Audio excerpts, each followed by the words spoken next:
19h à Potou, le journal Moulay Kamar, bonsoir. Voici pour le sommaire, le président de la République à Louga, le quai de pêche de Potou inauguré et l'ara national visité. Dans ce journal, le point sur cette visite du chef de l'État. Santé, la revue annuelle conjointe du plan national de développement sanitaire et social 2009-2018 révèle des progrès dans nombre de domaines. Défilé du 4 avril, beaucoup d'innovations apportées pour cette 57e édition. D'ailleurs, un détachement de l'armée gambienne sera de la fête. Le sport, ce sera avec Abi Diallo, suivra notre dossier culture et la revue de presse en rediffusion. Radio Sénégal, l'info en toute responsabilité. Moulay Kamara. Bienvenue à cette édition. Le président de la République est dans la région de Louga. Il a inauguré le quai de pêche de Potou et il a visité aussi le Hara national. Nous avons en direct Ousmane Beng. Oui, bonsoir Moulay Kamara. Bonsoir Ousmane. Après une brève présentation du Hara par son directeur général, le commandant Mamadou Baro, le chef de l'État a dit tout l'intérêt qu'il porte au cheval, cet animal noble, symbole de puissance et d'endurance. Il a en outre encouragé la vision du Hara de renforcer et d'améliorer la race chevaline, non sans exprimer toute sa volonté de soutenir davantage l'établissement. Le président Macky Sall, qui a instruit le ministère de l'élevage de porter le budget du Hara à 400 voire 500 millions de francs CFA, a aussi demandé au directeur général de la LONASE de renforcer davantage son appui à l'établissement et à la Commission nationale des courses hippiques. Le Hara de Kébémer, créé en 2004, a un patrimoine de 24 chevaux, dont 10 étalons et 8 juments de race pure sang, arabe, anglais et français. De 2006 à 2016, plus de 1556 juments ont été inséminés et 596 naissances enregistrées. La vente de quelques sujets a avoisiné plus de 14 millions de francs CFA. Un impact socio-économique réel, mais à côté de quelques contraintes liées à l'insuffisance des ressources, 250 millions de subventions par an, le manque de reproducteurs et la vétusté du matériel. Pour tout cela, le président de la République a donc décidé de renforcer davantage les moyens du Hara national de Kébémer et par conséquent de soutenir davantage la politique pour ce qui concerne les équidés, notamment le cheval qui joue une fonction essentielle sur le plan économique et sur le plan social et culturel. Tout ceci pour dire simplement que le Hara de Kébémer est aujourd'hui une structure spécialisée bien sûr dans l'amélioration de la qualité de nos chevaux, des chevaux qui ont justement un rôle important à jouer dans le développement économique et social de notre pays. Ousmane Beng, Kébémer, Radio Sénégal. Merci à vous Ousmane Beng. Revue annuelle conjointe du plan national de développement sanitaire et social 2009-2018. Des progrès notés en matière de lutte contre les maladies dans le domaine des structures sanitaires, des ressources humaines, des soins de santé et des équipements. C'est ce qui ressort de cette instance d'analyse, de performance et de recommandation. Madame le ministre de la Santé, de l'Action sociale, professeur Awa Marie Kolsek, au micro de Mariama Mané. C'est une opportunité qui nous est offerte pour pouvoir parler vraiment du secteur. Et nous pouvons déjà sortir des points qui nous semblent vraiment des points importants dans tous les aspects du secteur de la santé et de l'action sociale, que ce soit les ressources humaines dont on a parlé tout de suite, que ce soit dans le financement de la santé. Et nous sommes passés d'environ 120 milliards de francs CFA à 165 milliards comme budget de santé.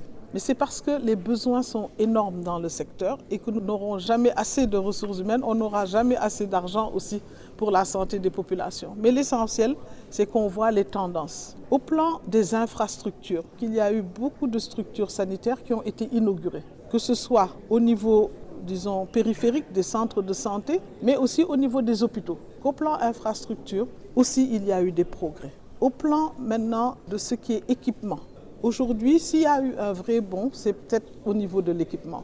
Où aujourd'hui, vous avez presque dans toutes les structures du niveau qui ont besoin de radio ou de scanner, Avant, on parlait d'un scanner à Dakar. Aujourd'hui, on parle de scanner presque dans toute l'étendue du territoire. Du sud au nord, on ne vient plus à Dakar pour faire un scanner. Maintenant, les gens parlent d'IRM. Parlons de la couverture maladie universelle, qui était un vœu là également de M. le Président de la République pour que les personnes puissent avoir accès aux soins sans être obligés toujours de payer. Nous avons aussi les handicapés qui sont pris en charge, les gens qui ont des bourses familiales. Et tout ça, c'est un budget qui vient de l'État. Un cas qui est quand même important, la carte d'égalité des chances. Mais maintenant, on a vraiment là aussi pris une phase d'accélération. Et il y a plus de 25 000 handicapés qui ont pu avoir leur carte d'égalité des chances. Il en reste encore puisque nous accélérons pour la fin de l'année.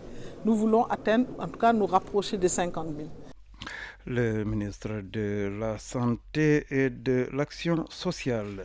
Ce communiqué de l'ambassade de la République fédérale d'Allemagne, une délégation de l'État libre de Bavière est au Sénégal du 29 au 31 mars.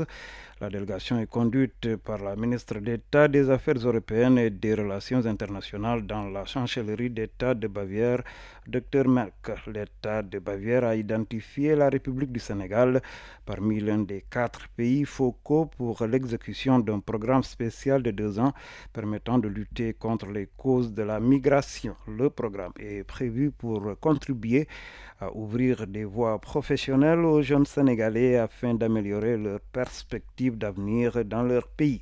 À l'occasion de la visite, la délégation veut s'enquérir des domaines de la formation éducative et professionnelle, des énergies renouvelables et des possibilités d'emploi dans le secteur privé pour explorer les possibilités d'une collaboration entre la Bavière et le Sénégal. En prélude de la visite, le ministre d'État, Dr Merck, et sa délégation vont visiter une entreprise solaire à Hambourg, rencontrer les représentants de la Chambre des métiers et rendre visite à différents points d'activité de la GIZ. À Thiès, une table ronde sur les perspectives de la région réunira des participants sénégalais et allemands. Un entretien avec l'évêque de Thiès, Monseigneur André Gueye, revêt une importance particulière pour la délégation. Le diocèse de Thiès est lié par un partenariat avec l'archidiocèse bavarois de Bamberg. L'identification de projets offrant une perspective valorisante à des jeunes Sénégalais pour leur avenir professionnel dans leur pays sera le thème central lors des entretiens politiques, en particulier à l'occasion de l'audience chez le président Macky Sall. Aux porteurs de pancartes, je veux leur dire ceci: ils veulent l'indépendance, qu'ils la prennent. Il ne peut donc y avoir aucune hésitation. La politique du Sénégal, clairement définie, s'est fixé 3 objectifs qui sont dans l'ordre où elle veut les atteindre. L'indépendance. 4 avril 1960, 4 avril 2017, le Sénégal indépendant à 57 ans. Radio Sénégal, mémoire des grands moments de notre pays, célèbre l'accession à la souveraineté internationale. Ce 3 avril 2017, programme spécial sur Radio Sénégal International RSI, la chaîne nationale, et sur Dakar FM. Le professeur Omar Gueye du département Histoire de l'UCAD, Université Cheikh Anta Diop de Dakar, et l'archiviste Atoumane Ndiaye retracent les faits saillants de l'histoire de notre pays. Au menu aussi, des témoignages d'illustres hommes qui ont écrit les plus belles pages de notre pays. Spéciale fête de l'indépendance, c'est ce 3 avril 2017 sur Radio Sénégal. Célébration de la fête de l'indépendance, 57e édition. On aura encore droit cette année à un grand défilé, beaucoup d'innovations apportées cette année avec un détachement de l'armée gambienne comme invité. Le thème retenu, le rôle des forces de défense et de sécurité dans la protection de l'environnement. La direction de l'information des relations publiques de l'armée a fait face à la presse. Événement majeur dans les activités de l'armée sénégalaise, cette fête revient avec beaucoup d'innovations qui ont été apportées. Colonel Abdoul Ndiaye, directeur de l'information et des relations publiques de l'armée. Les élèves officiers de l'école de la gendarmerie nationale vont faire une démonstration avec les baïonnettes. Il y aura également la projection sur écran d'une revue navale avec la mise en œuvre de nos moyens maritimes et particulièrement ceux qui ont été acquis ces dernières années. Donc il y a eu beaucoup d'acquisitions qui ont été faites. Donc il y aura la projection de la revue navale. Également, nous enregistrons la participation d'un détachement des forces armées gambiennes qui seront là. L'armée gambienne invitée à ce 4 avril, le thème, le rôle des forces de défense et de sécurité dans la protection de l'environnement. Un thème, selon le colonel Abdoul Ndiaye, qui colle à l'actualité. Conjuguer les efforts de toutes les forces de défense et de sécurité pour participer à cette lutte. Donc vous avez vu il y a quelques années, il y avait des camions remplis de troncs d'arbres dont la coupe est interdite, en particulier le bois de Vène, et qui s'acheminaient et qui étaient immatriculés de la Gambie, qui allaient dans des séries pour être exploités. Donc il était important qu'on puisse arrêter ce fléau parce que c'était devenu un péril par rapport à notre environnement. 3824 éléments des forces militaires et paramilitaires, 1822 civils. L'armée nationale a mis cette année les petits plats dans l'écran pour une bonne célébration de cette date repère qui permet à tout un peuple de communier. Arona Diouf. Les acteurs des médias dans la rue le 3 mai prochain, ils ont choisi la journée internationale de la presse pour faire réagir l'opinion nationale et internationale au sujet de la liberté de la presse au Sénégal. Cette marche nationale fait partie du plan d'action de la coordination des associations de la presse, structure qui a pour objectif de réclamer des négociations à l'État, notamment sur l'environnement économique et le code de la presse. La CAP était en conférence de presse ce matin. Écoutons Bakary Domingo Mané, président du comité d'observation des règles d'éthique et de déontologie dans les médias.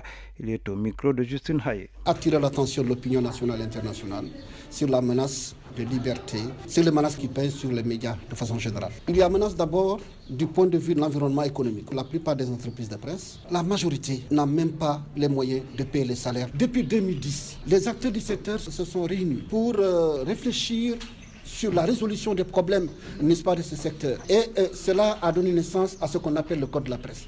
Ce code de la presse, depuis 2010 jusqu'à présent, n'a pas encore été voté. Et nous disons que c'est une menace sur la liberté, n'est-ce pas, de presse dans ce pays. Enfin, la question de la maison de la presse. Dans aucun pays au monde, la maison de la presse n'est gérée par des politiciens. Le plan d'action, c'est quoi? Le 3 mai, nous allons marcher. Le 3 mai, c'est une marche pacifique. C'est la journée internationale, n'est-ce pas, des médias. Mais avant cela, dans ce mois d'avril, nous allons rencontrer les chefs religieux, certains représentants de la société civile, les représentations diplomatiques pour vraiment tirer la sonnette d'alarme. Parce qu'il est temps, je pense que l'opinion doit nous aider dans ce combat-là parce que nous voulons montrer que nous sommes une presse responsable. Radio Sénégal, l'actualité, par vous, pour vous, chez vous. À 19h passées de 13 minutes, le free roaming effectif dans 5 pays de l'Afrique de l'Ouest à partir de demain vendredi. Il s'agit du Sénégal, du Togo, du Mali, du Burkina Faso et de la Guinée, avec l'initiative du réseau africain uni lancée cet après-midi. Les abonnés dans ces pays vont bénéficier de tarifs moindres en termes de communication, une manière de renforcer l'intégration à travers les télécommunications. Nous y reviendrons avec Djamila Koli. Le directeur national de la Banque centrale des États de l'Afrique de l'Ouest pour le Sénégal appelle les clients des établissements financiers à donner davantage leur consentement pour un meilleur crédit bancaire. Amadou Al-Aminoulo présidait ce matin à Dakar la rencontre entre son institution et les directeurs généraux des établissements de crédit.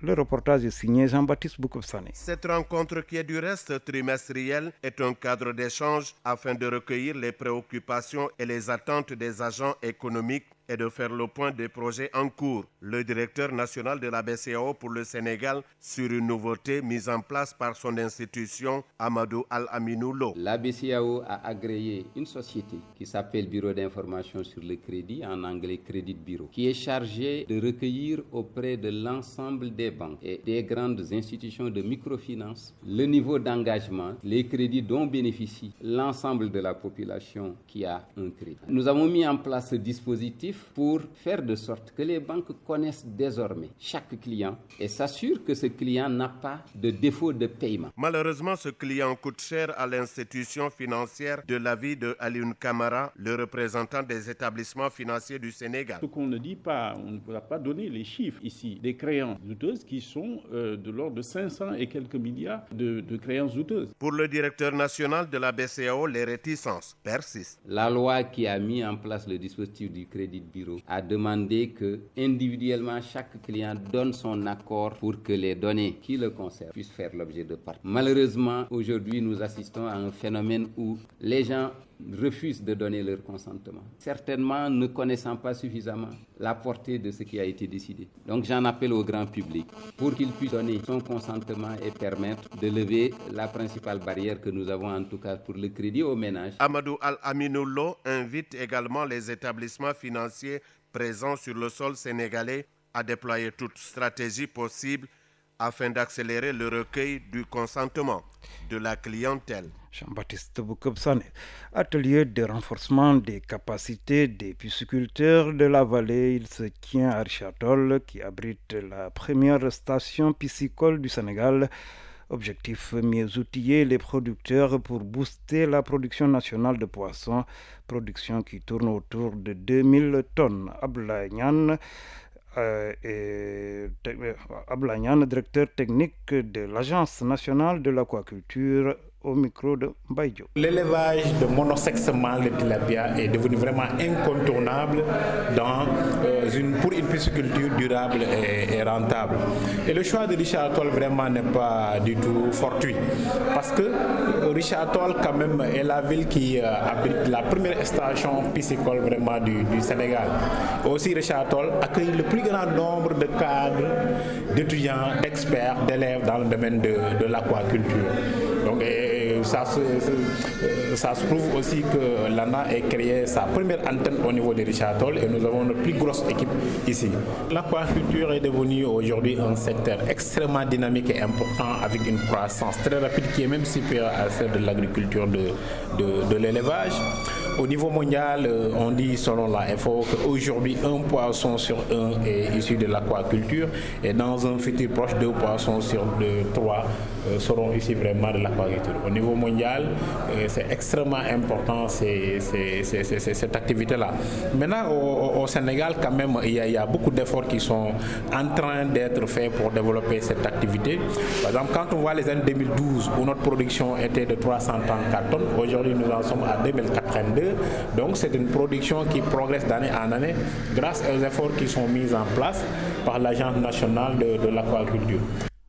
Ablaïan, directeur technique de la dite agence, à 19h passées de 18 minutes. Radio Sénégal, les sports.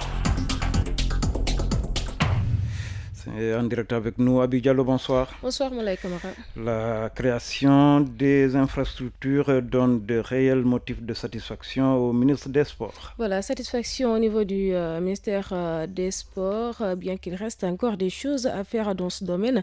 Le ministre des Sports, Makhtar Ba, qui a présidé la réunion axée sur donc, la revue annuelle des sports, annonce par ailleurs le code des sports qui est en vue. C'est pour consolider l'option professionnalisation dans le sport, nous dit Bassirou Silla. Dans le déroulement de son agenda, le ministère des Sports se satisfait de la réalisation d'infrastructures au profit du football, de la lutte et du basket, entre autres. Les moyens de l'État qui ont été consacrés ont beaucoup aidé à doter de commodités adéquates nombre de disciplines sportives, soutient le ministre des Sports, Makhtar Ba. Nous avons beaucoup d'infrastructures de dernière génération qu'on a commencé. On peut citer l'arène nationale, on peut citer le nouveau palais des sports, mais aussi ce qu'on est en train de réaliser au niveau de la banlieue. Il y a Hassan Diouf qui doit être lancé incessamment, il y a les 3 stades régionaux. Donc l'évolution de notre budget montre effectivement que le combat pour régler le déficit en infrastructures sportives, nous sommes donné les moyens pour gagner ce combat-là. Les infrastructures, un énorme chantier que le département des sports prévoit d'explorer encore pour le maillage du territoire national. Le code du sport qui participe du renforcement de la professionnalisation est également dans les cordes du ministère des Sports. En découlera d'ailleurs le Fonds national du développement des sports pour conforter l'esprit professionnel dans le sport. Makhtar Ba. Nous sommes aussi en train de nous battre on parle de code du sport. Parce que jusqu'à présent, la dimension économique du sport, on ne la vit pas ici au Sénégal. Et c'est ça qui pose problème et c'est ça qui fatigue l'État d'ailleurs. Quand on aura fini de diversifier, de monter notre code du sport, de créer le Fonds national de développement du sport, permettant aux structures qui sont dans, surtout la Ligue Pro, que ce soit dans le football ou bien dans le basket ou dans autre chose, ça permettra de financer le sport sans passer par le ministère des Sports. Et c'est ça qui va faire qu'il y aura beaucoup de privés dans le sport et c'est ça qui fera notre développement. La revue annuelle du ministère des Sports a aussi pris en compte après analyse les résultats sportifs obtenus dans diverses disciplines. Dans un souci d'appui et de transparence, le ministère des Finances accompagne la revue du ministère des Sports dans ses projections et planifications. La FIFA propose une répartition des places pour la Coupe du Monde à 48 équipes. Exact, la FIFA a dévoilé ce jeudi la proposition émise par son bureau concernant la répartition des places entre les différentes confédérations lors de la Coupe du Monde 2026. Première édition à 48 participants. Cette proposition doit être votée le 9 mai prochain par le Conseil de l'instance lors du congrès prévu au Bahreïn. Et voici la répartition proposée. Asie plus Australie 8 places, CAF Afrique 9 places, CONCACAF Amérique centrale et du Nord 6 places, Amérique du Sud 6 places et puis Océanie sans l'Australie 1 place, UEFA Europe 16 places. Et à Bi, cela fait 17 places supplémentaires. Et 8 contre 16 prévues dans l'extension. C'est parce que désormais, le pays hôte rentre dans les quotas de places allouées aux confédérations. Par exemple, si l'édition 2026 a lieu en Europe, seules 15 places sont mises en jeu lors des éliminatoires. Et en cas de co-organisation, le nombre de pays hôtes automatiquement qualifiés serait décidé par le Conseil de la FIFA. L'autre nouveauté, c'est l'instauration d'un tournoi barrage pour déterminer les 2 places restantes. 6 sélections seront conviées par une confédération, sauf l'UEFA, et une dernière pour la confédération du pays hôte. Les 2 équipes les mieux classées joueront leur qualification contre le vainqueur de 2 matchs à éliminatoire direct opposant les 4 équipes engagées et le tournoi aura probablement lieu au mois de novembre précédant la compétition dans le pays hôte à la manière de la Coupe des Confédérations. Athlétisme, première édition du marathon de Dakar, 13 000 coureurs attendus. C'est ce qu'a annoncé l'organisateur de l'événement ce matin lors d'un CRD. Du côté de l'organisation, tout est donc en place pour la réussite de cet événement prévu du 15 au 16 avril. Nous écoutons le gouverneur adjoint de Dakar. Il s'appelle Babacar Ndiaye, il est micro de Yassine Diop. C'est un événement extrêmement important, de portée nationale certes, mais avec une dimension internationale. Étant entendu qu'il y aura la participation d'athlètes de renom qui nous viendront d'un peu partout à travers le monde. Partager avec les organisateurs les principales préoccupations, notamment en termes de sécurité, mais également sur le plan de la santé. Nous avons passé en revue le dispositif prévu, mais également nous avons touché du doigt les quelques points d'achoppement qui méritent une attention particulière. À cet effet, nous avons donné des instructions aux forces de défense et de sécurité, mais également aux responsables de la santé au niveau de la région, pour qu'un dispositif apte à prendre en charge les préoccupations des uns et des autres puisse être mis en place. Et ce sera le cas. Pour ce faire, nous avons prévu d'organiser une visite de tracé avec les différents acteurs, notamment les forces de sécurité, les 8 et 9 avril, exactement aux heures et jours prévus pour cet événement, afin de faire une simulation nous permettant d'anticiper sur d'éventuelles difficultés.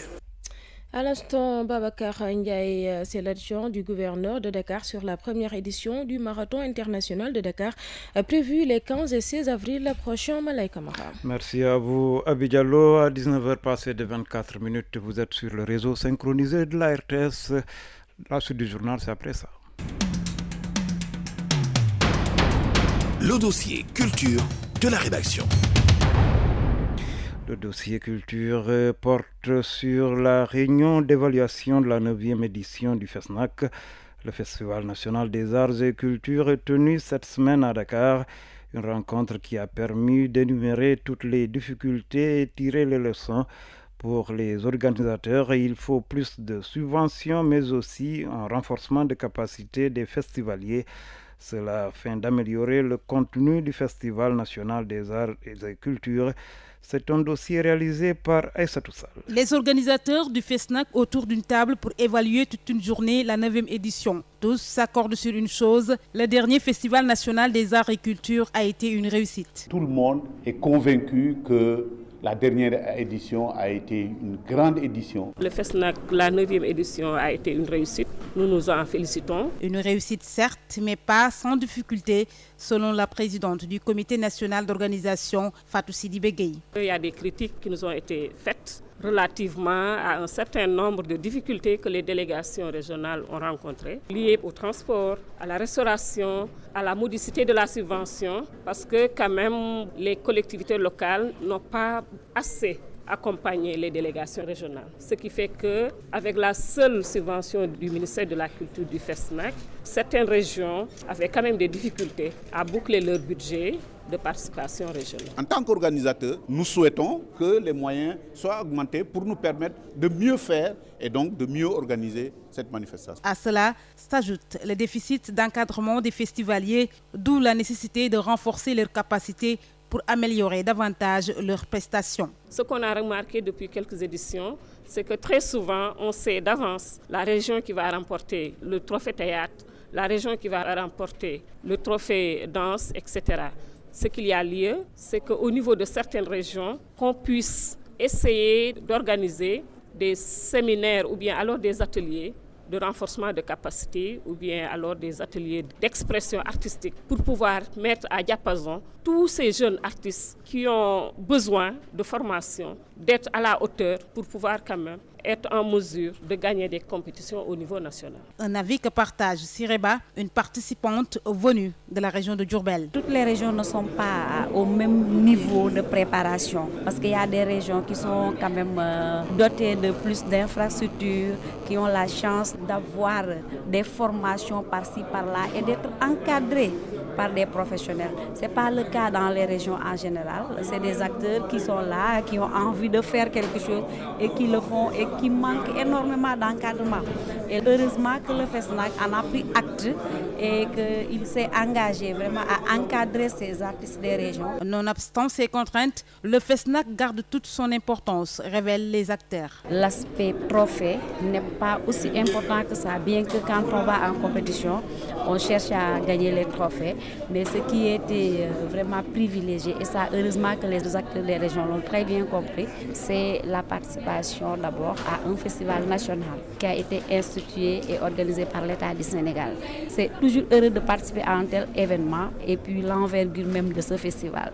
Ensuite, la communion avec les autres acteurs et surtout avec les populations de Kolda. La réunion d'évaluation a permis d'énumérer toutes les difficultés et tirer des leçons. Pour les organisateurs, il faut améliorer et diversifier le contenu du FESNAC. Faire en sorte que le contenu du FESNAC soit aussi en adéquation avec l'évolution du monde culturel de notre pays et en soit la véritable expression. Le directeur de cabinet du ministre de la Culture d'exhorter les artistes et acteurs culturels à une participation plus populaire. Rémi Sagna. C'est vraiment la manifestation nationale majeure, le FESNAC. Elle doit être chaque fois améliorée, embellie par son contenu, par son organisation et par ses réalisations. Les organisateurs promettent de prendre toutes les dispositions pour une réussite totale de la 10e édition du Festival national des arts et cultures. Ils envisagent même d'intégrer les cultures urbaines. Fatou Sidi Begueye. Les cultures urbaines n'ont jamais été prises en compte dans le cadre du FESNAC. Ça nous a été reproché tout de suite. Mais je crois qu'avec la nouvelle dynamique portée par Monsieur le Président de la République, avec cette enveloppe de 300 millions dédiée aux cultures urbaines, il ne nous sera pas permis de ne pas intégrer les cultures urbaines. Je crois que ce sera en animation ou bien en manifestation d'environnement. Les cultures urbaines vont être prises en compte dans le cadre du prochain FESNAC. Le grand prix de la 9e édition du FESNAC tenu à Kolda a été remporté par la région de Ziguinchor. Des prix spéciaux ont été également décernés à des étrangers invités au 9e Festival national des arts et cultures. Radio Sénégal, La revue de presse. En rediffusion avec Arona Diouf. Une actualité politique très chargée dans la presse de ce matin. Et d'abord le retour de Y'en a marre et donc revoilà les rap politiciens, s'exclame Vox Populi qui se lance dans cette série de questions. Où avait-il disparu par exemple? En tout cas, son silence, note la Tribune, était perçu par l'opinion comme troublant, inquiétant, voire de complicité avec le régime. Seulement après un sommeil relativement profond de 5 ans, souligne le quotidien, le mouvement citoyen a décidé de renouer avec sa popularité. Y'en a marre qui renaît selon Sucre Salé le 7 avril à la place de l'Obélisque, là où, rappelle mon confrère Bietis, il a obtenu ses lettres de noblesse. Ainsi, manifestation contre la justice sélective, liste Walf quotidien, la mal-gouvernance. Y'en a marre attend, écrit Walf, 1 million de personnes le 7 avril prochain. Le pari est fou, estime le quotidien. Oui, rassembler 1 million de manifestants dans une place, souligne le journal, dont la capacité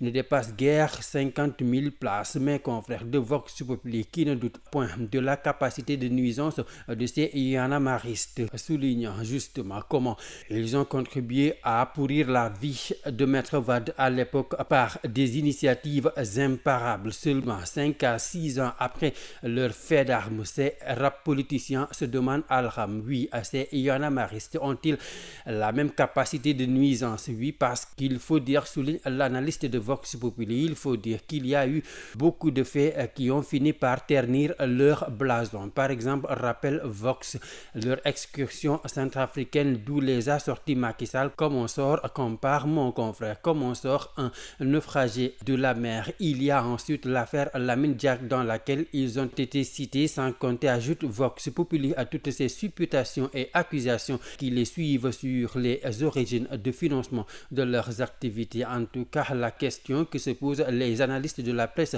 c'est que cet appel se demande, par exemple, Sucre Salé du quotidien, cet appel aura-t-il le même écho que celui de 2012?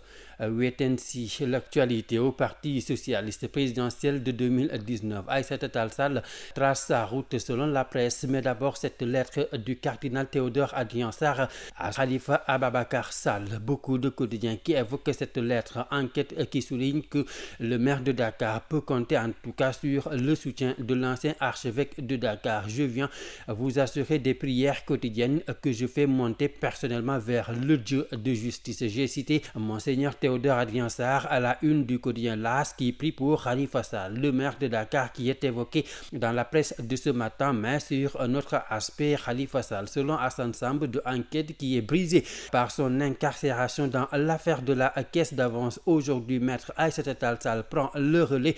Dissidente du Parti socialiste, maître Aïssata Tall Sall a décidé, écrit mon confrère, de se frayer un nouveau chemin. Ainsi, elle va procéder, annonce la presse, le 8 avril prochain à Dakar, au lancement de son mouvement Osons l'avenir. Une annonce de la candidature de l'avocate à la présidentielle de 2019 qui sonne, décrypte Rewmi Quotidien comme une dissidence dans la dissidence. En effet, explique Hassan Samb, pendant que tout le monde misait sur Khalifa Sall, perçu selon mon confrère par bien des socialistes et autres Sénégalais comme le candidat idéal du PS version rébellion. Voilà que l'avocate de surcroît défenseur du maire de Dakar annonce sa candidature.